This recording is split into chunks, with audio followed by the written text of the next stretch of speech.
Mga kaagoy, alam nyo ba ang pagkain na bahay guya na pwedeng gawing masarap na adobo? Lalong-lalo na kapag maraming sili ito mga kaagoy. Tara kain tayo, ituturo ko sa inyo kung paano ko ginawa tong bahay guya.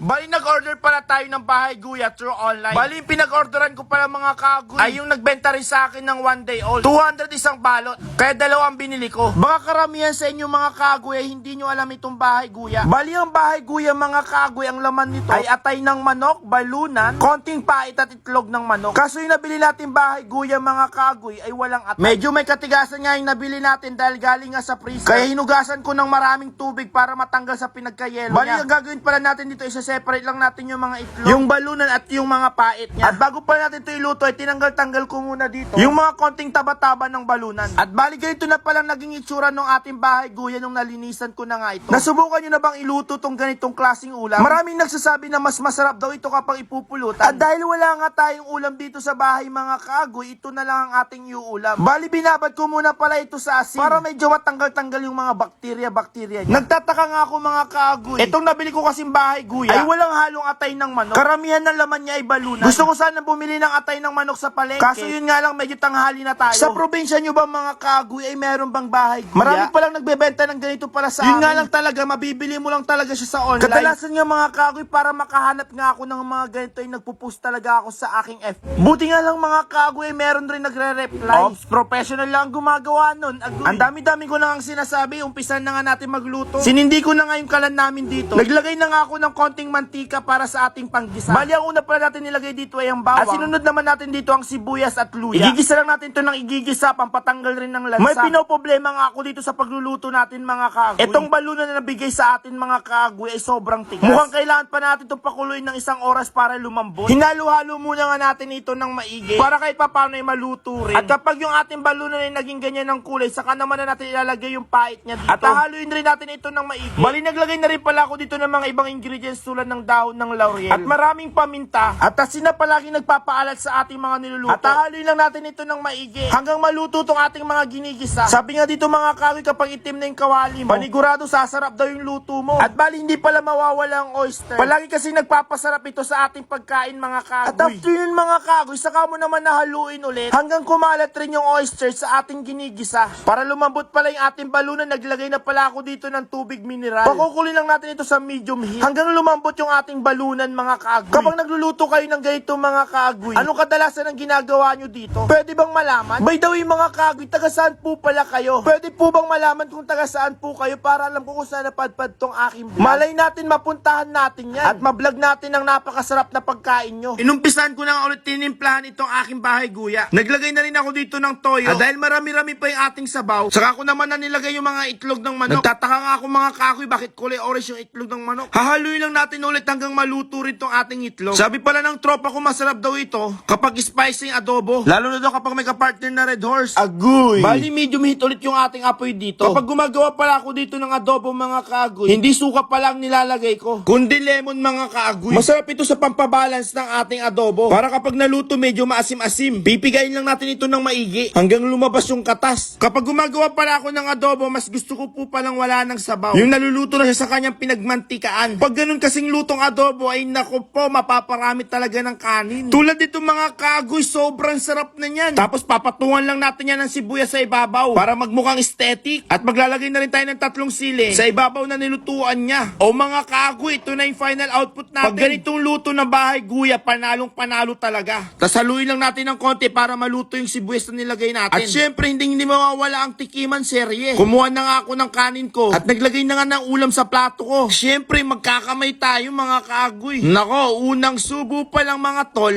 talagang sobrang sarap ng pagkakaluto natin. Tapos sabayan pa natin ng isang pait. Panalong panalo talaga kapag ganito. O sige na nga mga kaagoy, hanggang dito na lang muna. Maraming salamat sa panonood. Bye bye, agoy! Tara po, kain po tayo.